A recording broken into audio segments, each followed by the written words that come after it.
Kesulitannya sih mungkin pas awal-awal kali ya, pas awal-awal ngerintis gitu kan, kayak kan istilahnya out of nowhere gitu ada gitu, terus gimana caranya orang tahu itu. Mungkin banyak mindset yang saya jujur juga temuin kayak, oh kalau kita bisnisnya kayak dia, kalau kita ininya kayak dia, kayaknya bakal cepet nih suksesnya, bakal cepet nih kayaknya gitu. Padahal kan ada hal-hal yang mungkin emang nggak yang instan. segampang itu. Betul. Gitu, nggak instan.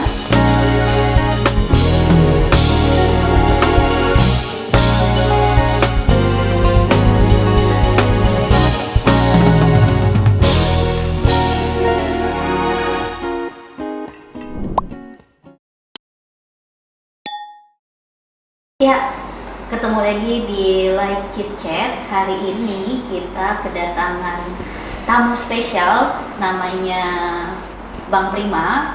Nah, seorang produser musik dan pemilik coffee shop. Bang Prima, gimana? Apa kabar? Baik, gimana kabarnya? Alhamdulillah sehat. Nah, gimana sih awalnya tuh bisa tiba-tiba kok bisa jadi produser musik, terus punya coffee shop juga. Nah, itu kan dua bisnis yang agak beda gitu ya. Tapi gimana cara nyikapinnya? Ternyata bisnisnya bisa jalan nih dua-duanya. Terus awalannya itu gimana ceritanya sih? Kalau musik sih mungkin ya sebenarnya sih basically dua-duanya tuh karena hobi sih. Hobi. Ya, jadi emang dulu ya apa namanya standar lah kayaknya, apa namanya suka ngeband gitu kan, main musik segala macam. Jadi akhirnya lumayan serius di musik gitu. Kalau kopi juga apa namanya mungkin boleh dibilang kayak jatuhnya nggak sengaja sih, karena emang suka ngopi yang pertama, suka ngopi, terus akhirnya dari suka ngopi itu pengen lebih jauh lagi gitu, nggak cuma sekedar menikmatin tapi pengen supaya paling nggak bisa bikin kopi yang enak gitu. Akhirnya ya udah ngulik-ngulik, terus keliling-keliling tempat kopi ya, jadi dari situ sih sebenarnya awalnya. Ada konsep khusus nggak kalau misalnya bikin kopi tuh kayaknya emang harusnya tuh yang kayak gini gitu, apalagi sekarang kan kopi tuh banyak banget ya, merajalela kan kayaknya setiap berapa ruko sekarang ada tempat kopi, kan ada tempat kopi lagi gitu. Sebenarnya ada tips and trick khusus nggak sih supaya pelanggan tuh emang kayaknya konsumen tuh pasti datang lagi karena setiap racikan kopi kan emang katanya pasti beda-beda kan? Ya betul. Mungkin dari segi produk, dari segi kopinya sendiri ya ada apa namanya ya, mungkin kita harus punya pembeda lah dibanding tempat yang lain gitu. Tapi kalau misalnya kayak yang selama ini saya jalanin itu lebih kepada apa istilahnya hospitality-nya gitu kalau di tempat saya gitu. Jadi karena kebetulan di tempat saya yang di coffee shop itu di atas studio musik, di bawah apa namanya dijadiin coffee shop. Akhirnya kita coba engage anak-anak musik yang suka ngopi gitu, dan treatmentnya juga beda. Kalau misalnya kita ke coffee shop nih kan paling kita datang beli, ya maksudnya kayak kita pesen bayar udah that's it kan.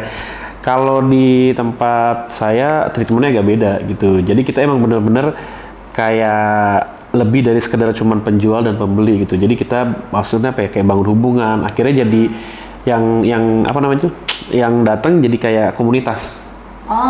Gitu. Jadi ada yang lebih dari sekedar ngopi gitu. Tapi karena memang kita di situ punya chemistry, ngumpul karena sama-sama orang musik, terus sama-sama kebanyakan rata-rata yang ngopi di situ selain orang yang suka ngopi, anak-anak musik, anak-anak kreatif kayak misalnya videografer, fotografer kayak gitu-gitu sih. Jadi biasanya dan dari situlah mereka juga suka akhirnya dapat koneksi satu sama lain yang itu juga jadi manfaat buat mereka juga gitu. Nah, cuma biasanya nih orang-orang yang mau mulai bisnis tuh selalu nanya tantangan awal tuh apa sih gitu. Jadi kan kalau orang tuh ngelihat kita bisnis tuh saat ini aja, cuma nggak tahu prosesnya gimana ya.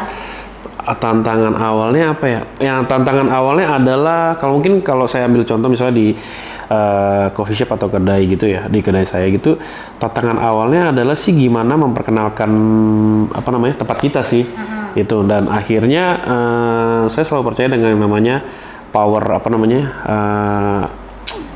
word of, apa dari mulut ke mulut. Sebenarnya itu iya, word of mouth-nya itu yang dimaksimalin, makanya kenapa saya punya treatment yang berbeda kepada setiap customer yang datang gitu. Jadi nggak cuman mau pesan apa ini, oke, oh ya, nggak gitu, tapi ada obrolan yang lebih jauh gitu. Jadi akhirnya bangun hubungan, terus dekat-dekat, dan mungkin mereka akhirnya cerita sama orang-orang di sekitar mereka gitu. Paling enggak tuh kayak gini ya, kalau misalnya orang tuh zaman sekarang tuh building chemistry aja kayak nginget nama pelanggan aja tuh kayak mereka happy, senang, mereka udah happy gitu. Iya, misalnya Bang Prima gimana kabarnya? Nah, ya, sibuk apa nih? Betul, iya ya. Kayak ngerasa apal ya. Iya iya. Bahkan istilahnya apa ya? Kalau di tempat saya itu setiap orang udah punya menu favorit yang kadang mereka kalau datang misalnya biasa deh, gitu. Kak biasanya gitu. Terus habis itu ya udah, habis kita bikin pesanan terus kasih pesanan, kita nggak yang langsung ya, kalau misalnya memungkinkan ya, kalau misalnya lagi rame pasti kita apa namanya layanin dulu gitu kan. Tapi begitu kita udah selesai, udah ada lowong, kita ikut ngeblend sama yang datang. Jadi ngobrol gitu sama apa namanya istilahnya customer yang datang ke tempat kita gitu. Jadi ya selain apa namanya transaksi jual beli, tapi kita juga bangun hubungan sama mereka gitu. Pernah ada hal-hal yang ini nggak diinget nih kayaknya, ini blacklist nih kayaknya konsumennya. Ada kan biasanya kayak gitu. Udah kalau dateng jangan gue deh yang layanin, yang lain aja. Bersyukurnya sih belum ada sih sejauh ini sih. Jadi emang yang datang baik-baik semua ya? Ya kebetulan yang datang, tapi ya mungkin balik lagi ke apa namanya ke kitanya gitu loh. Makanya kalau ngomong sama anak-anak juga gitu, tim gitu ya, pokoknya apapun modelan yang datang itu permasalahannya bukan sama mereka, tapi sama kita gimana responnya, sama apa namanya, sama katakanlah tadi tuh kayak yang kategori-kategori blacklist gitu, itu gimana respon kita sama mereka. Sebenarnya sih itu aja sih. Jadi tapi untungnya sih sejauh ini belum pernah ada yang sampai bikin kita apa namanya kesel atau enggak sih. Sejauh ini sih so far so good sih gitu. Karena gini, apa namanya, saya punya coffee shop juga. Maksudnya punya teman bisnis coffee shop. Ini lumayan gede lah di apa namanya di daerah Tangerang Selatan. Itu dia ruko 5 lantai sampai ada rooftopnya. Awalnya nih ya apa namanya, ini pelanggan emang dateng gitu, terus lama-lama ntar ya tiap bulan ya gitu. Jadi transaksinya tuh transaksi bayar belakang. Yang biasanya tuh bayar di depan gitu di muka, terus jadinya transaksinya bayar belakang. Terus tiap bulan misalnya tagihannya sekian gitu. Kadang ngajak temennya, promosi ini emang rame sih gitu, masukin tagihan ini aja gitu. Nah in case satu ketika macet tuh katanya berapa bulan itu, kayak 2 bulan apa 3 bulan tuh macet, orangnya udah nggak pernah dateng. Terus ya katanya rumahnya di mana juga disamperin nggak ada gitu. Ya. Jadi ya punya case yang ya tadi pelanggan jadi temen udah lama, bahkan katanya udah hampir setahun atau 2 tahun ya, kita nggak tahu ada masalah apa tiba-tiba jadi kayak gitu gitu. Bahkan ya akhirnya sampai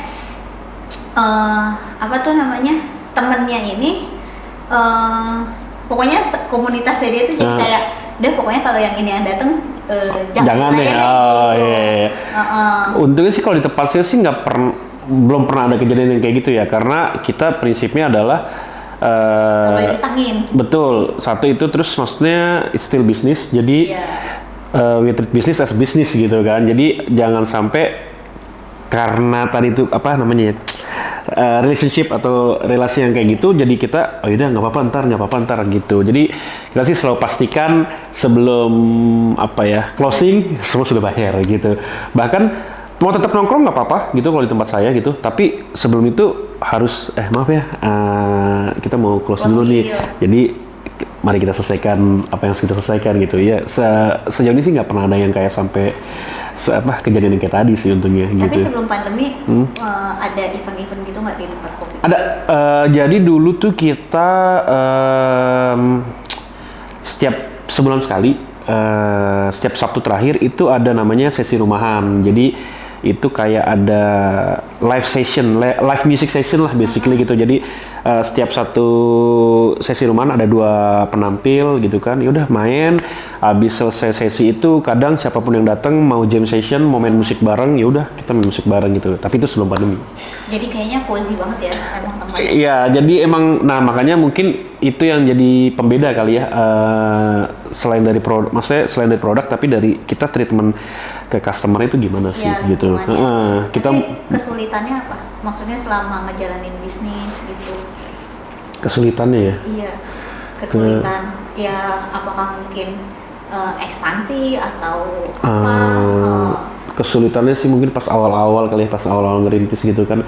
Kayak kan istilahnya out of nowhere gitu ada gitu, terus gimana caranya orang tahu, itu paling kesulitannya. Kalau sekarang mungkin lebih berasa kesulitannya waktu pandemi sih, karena kan memang kayak contoh di tempat saya ada tuh di online juga ada kayak di apa namanya, kayak semacam di pesan online lewat ojek online gitu ada. Tapi memang karena culture dibangun dari awal supaya orang datang nongkrong hangout bareng, begitu pandemi itu berasa banget gitu. Paling tutup ya? Ya, jadi awal pandemi kita tutup 3 bulan. Awal pandemi banget tuh, begitu ada apa tuh kasus pertama ya kan, yang ada orang dari luar masuk, ketemu kasus pertama, wah udah COVID, terus COVID rame naik, kita tutup tuh 3 bulan kalau nggak salah, April, Mei, Juni tutup. Iya, yang PSBB Awal-awal ya, PSBB awal-awal itu kita tutup 3 bulan. Masih ngeraba nih pandemi gimana? Betul, dan maksudnya kan waktu itu kan kayak apa ya, impact-nya juga lumayan kan ya, kalau maksudnya kita juga tahu 3 bulan gak ngapa-ngapain. 3 bulan nggak ngapa-ngapain. Makanya kenapa kita mesti tutup, karena kita nggak tahu maksudnya si COVID ini seberapa dahsyat gitu kan. Dan memang ternyata kan dahsyat banget, karena banyak orang yang harus apa namanya ya, harus kehilangan karena COVID gitu kan. Ya udah akhirnya kita tutup 3 bulan, tapi dari situ juga akhirnya ada kedai yang satu lagi gitu. Gimana ceritanya dari pandemi malah melahirkan kedai baru? Biasanya kan yang ada pandemi malah tutup kedai gitu. Jadi waktu itu kan ya, kalau misalnya nggak tahu ya, kalau waktu jadi orang kan nggak bisa datang nongkrong lagi, nggak bisa ngopi di tempat lagi kan. Makanya waktu itu tuh rame banget tuh yang kopi literan. Ya udah akhirnya mencoba untuk join apa namanya tuh hype waktu itu, yaudah bikin kopi literan juga gitu, tapi dengan brand yang berbeda dari coffee shop yang udah ada gitu. Dan nggak disangka waktu itu responnya juga lumayan, sampai istilahnya kan karena kita kerjain sendiri apa segala macam sendiri gitu kan, sampai kelabakan gitu, tapi ya responnya lumayan. Dan akhirnya dari situ ada temen tertarik buat join, ya udah akhirnya kita bikin bareng gitu. Berarti sekarang berapa cabang nih? Kalau sekarang sih baru ada 2. Nah, cuman ini juga lagi setup lagi buat yang baru, ya gitu. Iya, berarti kan ternyata kopi itu kan ya salah satu bisnis yang nggak ada matinya lah ya. Betul. Karena ya pandemi aja masih bisa buka lagi kan, betul. Yang baru gitu. Betul, dan itu tidak terjadi sama saya doang gitu. Jadi waktu itu saya perhatiin ada satu daerah, maksudnya kalau di Tangerang itu ada satu daerah yang saya lihat justru pas pandemi itu banyak banget yang buka. Banyak banget, jadi bisa kayak cuman radius berapa meter ada kedai kopi, ada kedai kopi gitu. Sebenarnya susah nggak sih belajar kopi itu? Susah atau enggak sih menurut saya ditentuin sama kita suka atau enggak sih. Kalau misalnya kita suka, meskipun itu kayaknya susah, kita pasti akan apa namanya gelutin terus gitu. Cuman kalau udah nggak suka, meskipun itu gampang, mungkin kayak udah malas kan jadinya gitu. Jadi yang penting sih kalau menurut saya ya suka dulu aja sih. Sekarang berubah nggak? Maksudnya culture yang tadinya kan emang dibangun tempat buat nongkrong, buat building relationship sama customer, bangun chemistry gitu. Kan setelah pandemi kan ya jam buka pasti dibatasi, Betul. jaga jarak, Betul. event mungkin juga jadi nggak ada. Nggak ada, betul. Nah, jadi apa yang berubah nih ini bisnisnya, lini bisnisnya? Yang pasti apa ya, yang tadi semua disebutin itu benar banget. Jadi kan orang udah agak apa namanya jarang lagi datang nongkrong gitu kan segala macam. Yang harus disiasatin adalah ya udah akhirnya gimana caranya, karena memang kayak misalnya contoh kalau yang di coffee shop itu base-nya komunitas, gimana kayak kita bisa merawat komunitas tersebut gitu. Jadi kedepannya sih semoga apa ya, pandeminya cepet inilah ya, cepet selesai gitu. Jadi kita bisa berkarya lagi sih gitu. Gimana musik? Kalau musik sekarang lagi jarang sih gitu. Terakhir mungkin project sekitar 2 tahun lalu gitu. Jadi itu bikin lagu. Bikin lagu, ya produce lagu kayak gitu sih. Cita-citanya jadi apa sebenarnya waktu kecil? Sebenarnya waktu kecil ya dokter hewan kayaknya. karena suka binatang gitu sebenarnya waktu kecil gitu Sampai aja. sekarang masih. Sampai sekarang masih. Jadi karena memang kan keluarga dari dulu tuh kita pelihara apa maksudnya kayak pelihara anjing gitu kan di rumah. Jadi pengennya sih sebenarnya dulu jadi dokter hewan gitu cita-citanya. Cuman kan ya namanya cita-cita zaman kecil kali ya. Jadi ya tergantung situasi kali. Tapi setuju nggak sama ya udah kalau mau bisnis tuh ngikutin passion. Kan banyak orang yang ya jangan ngikutin passion, ntar kalau misalnya jenuh di kerjaan, nah namanya bisnis kan ini berarti jadi profesi kan. Betul. Jangan ngikutin. Ada beberapa ya kalangan gitu, lingkungan saya juga kayak kalau mau bisnis ya ngikutin passion. Kalau misalnya nanti lagi jenuh terus ngapain dong gitu. Iya. Berarti kalau mau ngikutin passion, sebenarnya sih kalau menurut saya balik lagi ke pribadi masing-masing ya. Jadi memang ada katakanlah orang-orang yang punya pemahaman bahwa ya kalau mau ikut bisnis, mau bisnis yang sesuai passion. Tapi di sisi lain ada juga kalau menurut saya ya yang sesuai cuan, yang penting profit, apapun bisnisnya suka nggak suka, yang penting profit, jalanin aja gitu kan. Ya balik ke pilihan masing-masing sih kalau menurut saya. Cuman kalau saya mungkin termasuk orang yang ngelakuin apa yang saya suka gitu. Tapi motivasi terbesar tuh mau jadi pebisnis tuh apa?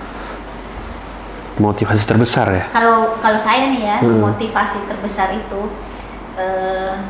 saya nih demen banget makan sushi, sushi teh gitu ya. Kayaknya tuh dulu kalau pengen makan, kayak nunggunya tuh mesti entah 2 bulan sekali, entah 3 bulan sekali, karena kan ya pada saat kita saya jadi karyawan kan ratusan ribu itu kan berharga sekali ya. Sayang gitu. Jadi motivasi saya itu pengen gimana caranya setiap saya mau makan sushi teh itu saya bisa bayar. Sebenarnya motivasi sekecil itu.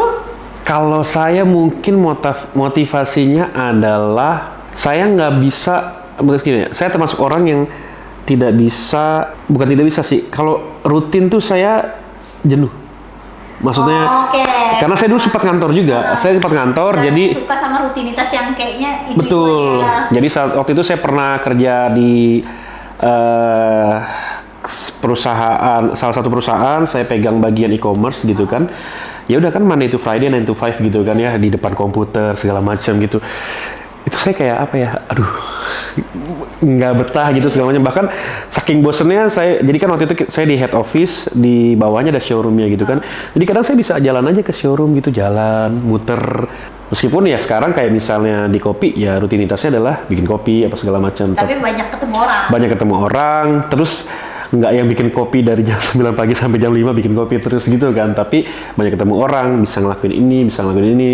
Sama ya mungkin lebih ke itu sama waktu sih kalau saya, karena kan saya orangnya suka jalan tuh, suka apa namanya, suka kelayapan, suka ngelayap kemana. Kalau waktu ngantor kan harus cuti, harus ngajuin cuti gitu kan, terus jadi saya nggak bisa jalan kemana saja dan kapan saja gitu kan. Nah tapi dengan bisnis ya bisa menghasilkan uang supaya saya bisa jalan kemana saja dan kapan saja. Mungkin itu sih kalau saya. Tapi sekarang motivasi terbesarnya apa?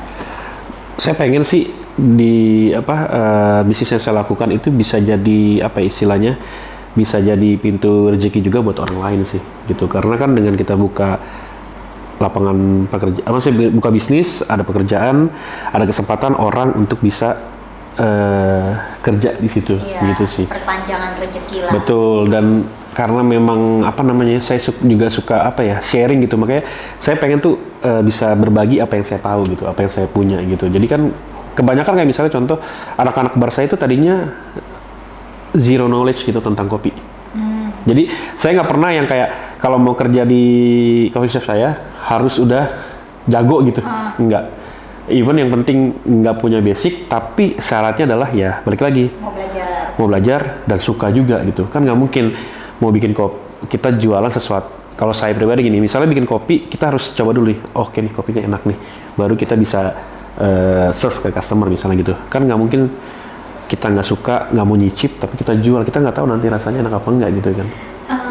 Kalau orang awam kayak saya gitu ya, minum kopi, kayaknya semua rasa kopi tuh sama-sama aja. Enak-enak aja gitu. Sebenarnya bedanya di mana sih? Bedanya ya satu, kopi itu kan kata orang diwangi kan. Oh, ini wangi banget, makin wangi, makin enak katanya enak, gitu. Diwangi berbeda, dirasa berbeda, dibentuk berbeda, di asal berbeda. Makanya kan kita tahu nih ada kayak misalnya kopi Toraja dari Toraja gitu katanya, kopi Papua dari Papua gitu. Jadi ya kalau dibilang sama atau enggak sih menurut saya beda sih pasti gitu. Kayak contoh kopi susu kan manis tuh. Kalau tadi kan Mbak bilang sama-sama aja. Iya, tapi pasti misalnya gini, contoh kopi susu brand A sama kopi susu brand B pasti beda. Oh. Bener gak? Iya, yang satu kadang ini agak pahit nih. Nah, yang ini emang manis banget. Nah, iya kayak gitu. Jadi sebenarnya kan jadi nggak sama aja kan sebetulnya. Tinggal kalau buat saya pribadi, kopi tuh nggak ada yang nggak enak, tinggal cocok atau enggak aja. Oh, oke. Gitu. Kenapa kopi luwak mahal?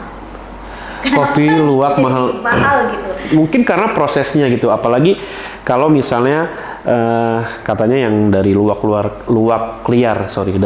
dari luwak liar. Berarti kan kita harus bener-bener dari kotoran luwak kan? Iya, jadi kan kalau luwak liar kan kita harus nungguin gitu kan, dan proses itulah yang bikin mahal sebetulnya. Oh, dia bisa gitu ya. Dari dulu saya sempat kopi luwak mahal gitu. Dulu imajinasi saya ya, emang saya karena awam ya masalah kopi. Kok bisa sih luwak buang air keluarnya kopi gitu? Gimana bisa gitu? Apa dia makan dulu biji kopinya? Betul, dia makan biji kopinya. Dia makan biji kopinya, terus ternyata nggak kecerna. Iya, jadi keluar. Jadi ada fermentasi di dalam tubuhnya itu keluar, terus ya akhirnya yang menjadikan itu kopi luwak gitu. Karena kopi itu kan prosesnya banyak sekali. Maksudnya kalau bahasanya adalah semacam apa ya? Pasca panen. Jadi habis dari pohon buahnya mateng, kita petik, diproses, itu banyak jenisnya, prosesnya itu banyak macam gitu, dan prosesnya itulah yang sebenarnya yang bikin mahal gitu. Kalau misalnya kita dalamin kopi lagi, nggak cuma kopi luwak gitu, kalau misalnya kita ngomong kopi geisha, kopi grade tertentu yang mahal, yang 1 kilonya bisa berapa gitu ya, itu balik ke prosesnya sih. Apa kopi yang paling mahal? Waduh, kalau yang paling mahal sih banyak sih. Saya pernah ditawarin saya lupa, kalau nggak salah Esmeralda something ya, itu 50 gram 50 gram yang sudah di roasting ditawarin sekitar 800 apa 1 juta deh. Itu dikit banget kan 50 gram? Kalau saya nyeduh paling cuma 3 kali. 3 kali kan? Itu Esmeralda dari Esmeralda something, saya lupa deh gitu. Waktu itu waktu lagi main ke coffee shop, temen dia nawarin kayak gitu. Tapi emang enak? Waktu itu saya mundur teratur gitu, karena kan harganya segitu lumayan. Terus saya bilang, saya harus bayar berapa nih untuk satu gelas gitu kan? Ya, waduh, saya juga kata dia, ya mungkin 300-400 ribu. Ya mendingan kalau saya, ya udahlah saya kopi lokal tapi yang enak, yang oke itu bisa buat berapa gelas kalau saya gitu. Tapi kalau misalnya pas lagi emang kemarin, wah budgetnya masuk, saya beli, saya seduh gitu, ya udah enak sih, memang enak.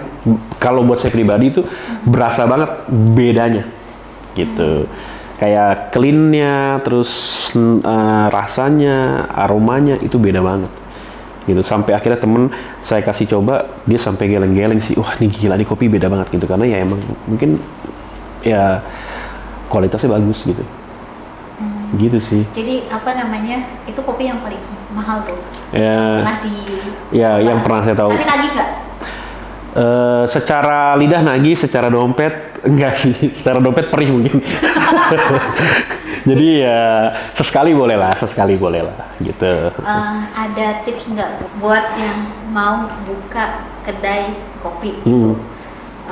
Kan ya tadi yang mungkin saya sempat bahas kan, kayak orang taunya tuh gampang aja, padahal tuh prosesnya tuh panjang gitu. Maksudnya apakah dari segi permodalan emang harus siap, ataukah dari segi skillnya, ataukah dari ada tips tempat khususnya atau gimana? Jadi punya saran nggak buat ya anak muda atau siapapun yang pengen punya bisnis kopi, gimana caranya bisa bukan hanya buka tapi bertahan, apalagi udah lewatin masa pandemi kan gitu, dan bisa nambah cabang lagi.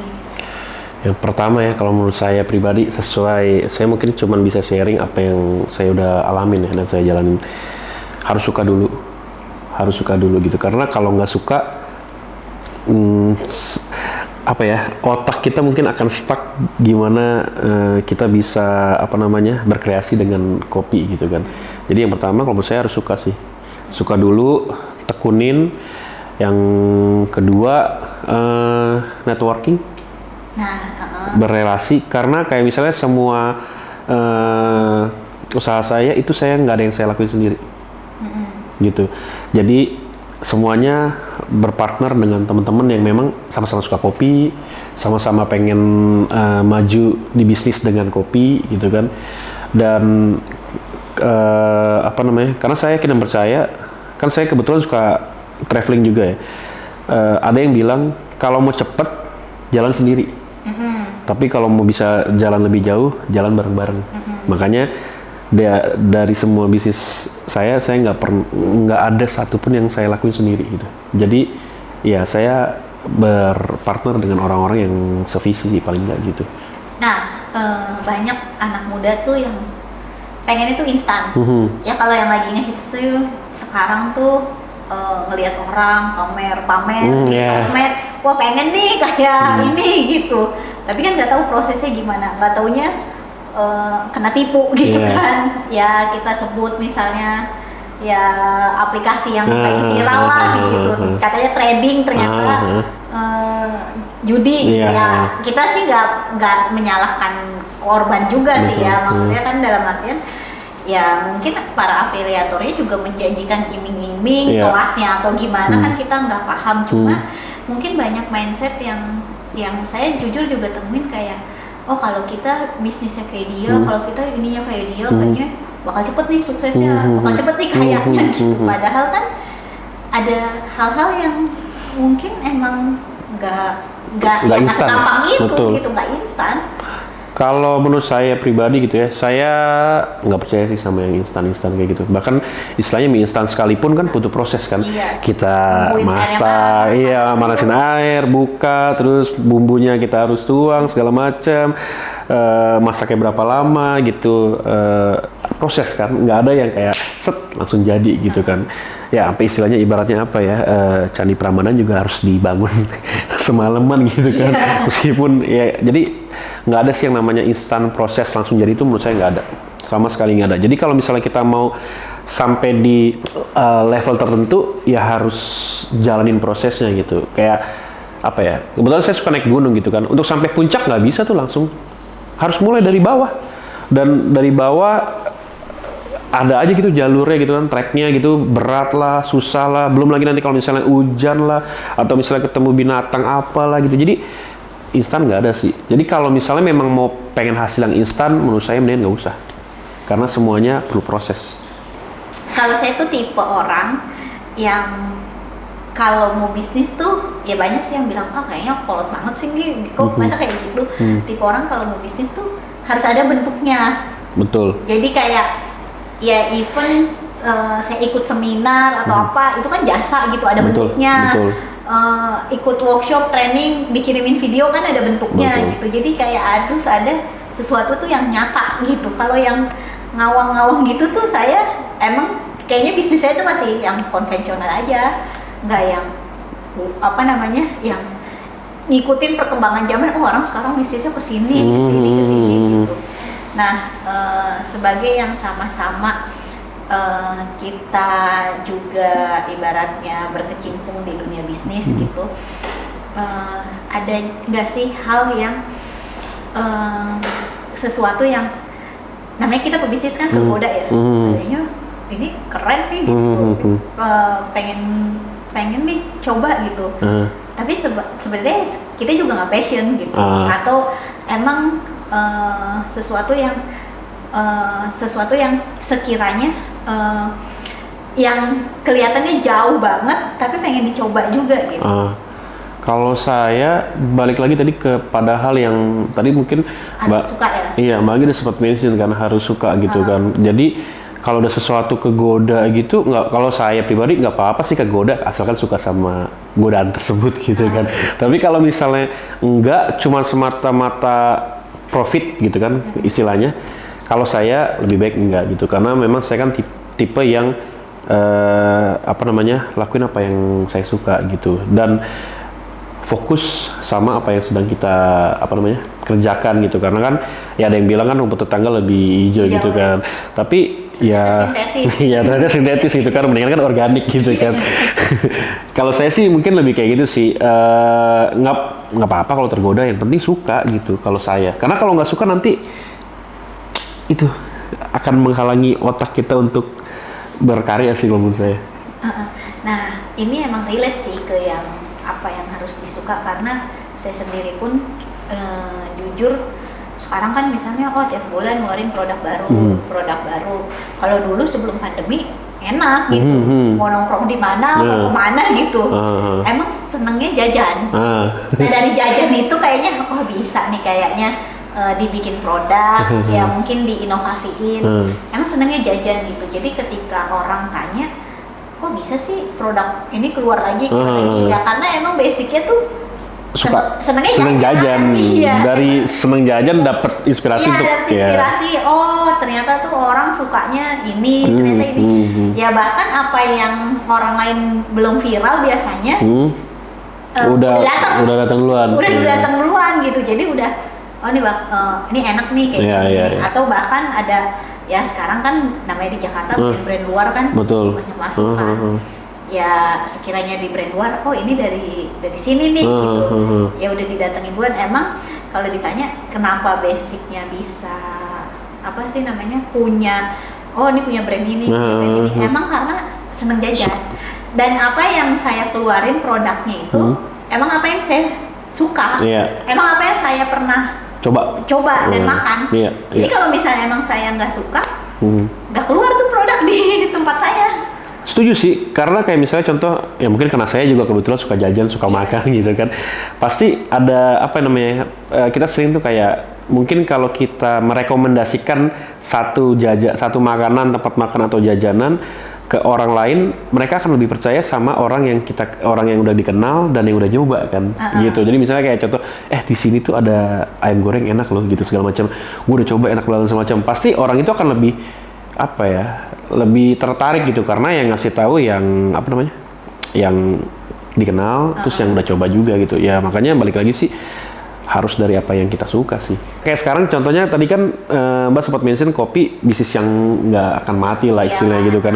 Karena kan sekarang kayak ngeliat culture-nya ngopi udah jadi lifestyle, udah jadi lifestyle gitu kan.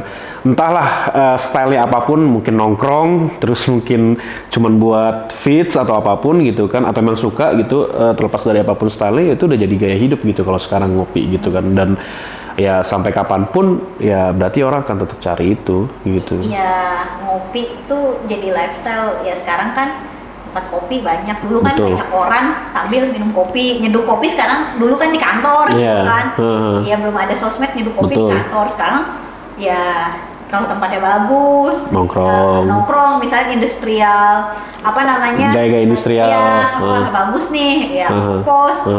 Bahkan ya ini di daerah, ini kantor kan ya banyak ya, Starling aja kayaknya tiap 100 meter kayaknya Starling betul. Cuma beda tempat nongkrongan aja. Kalau anak kantor saya satu nongkrongnya di Starling, yang satu nongkrongnya ya ada tempat kopi di mana. Betul. Jadi sebenarnya kopi ya nggak mati sih emang. Bener. Dan mungkin itu salah satu budaya kearifan lokal orang kita sih, nongkrong.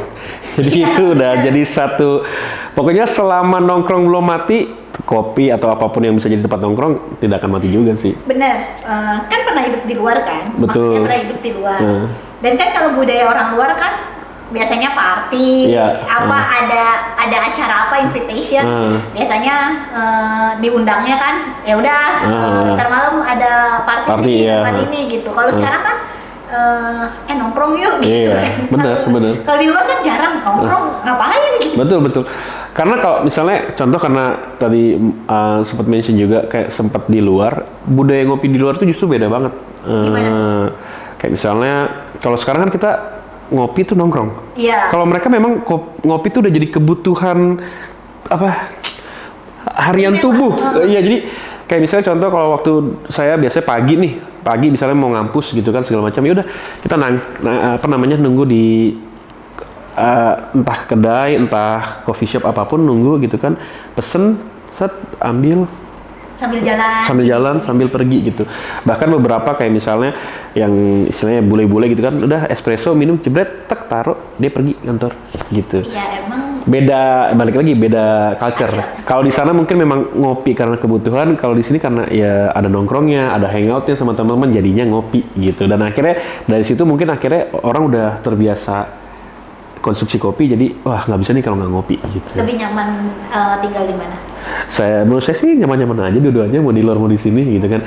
Cuman kalau kayak di luar gitu kan, kadang kalau misalnya di sini nih seperti yang saya bilang, saya juga suka jajan sama suka makan kan.